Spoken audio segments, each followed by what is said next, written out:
On vient tendre la main à l'eau du baptême, voilà, et ensuite se signer au nom du Père et du Fils et du Saint-Esprit. Et puis ensuite, on se désinfecte avec le gel. Le distributeur d'eau bénite, il fallait y penser. Une solution simple pour allier les règles sanitaires et l'esprit de la vie chrétienne. Il est donc désormais possible de se signer avec de l'eau bénite dans les églises de Vannes. Les paroissiens croisés à la sortie de la messe étaient à la fois surpris et ravis de l'initiative. Très astucieux. J'avoue, quand j'ai vu ça, ça m'a fait sourire, mais bon, pourquoi pas.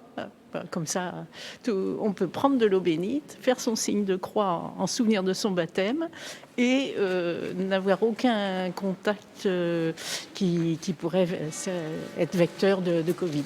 C'est sûr qu'on avait tellement l'habitude, et puis l'eau bénite, c'est pas que de l'eau, c'est quand même... c'est béni, c'est sacré.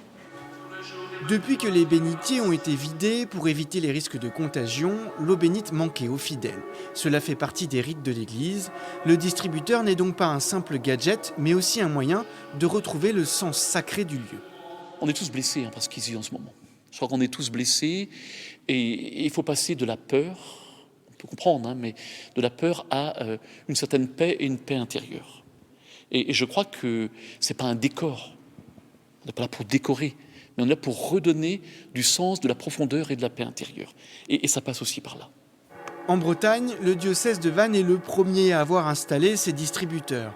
Les fidèles peuvent aussi en prendre à emporter pour chez eux. Le drive d'eau bénite, ça aussi, il fallait y penser.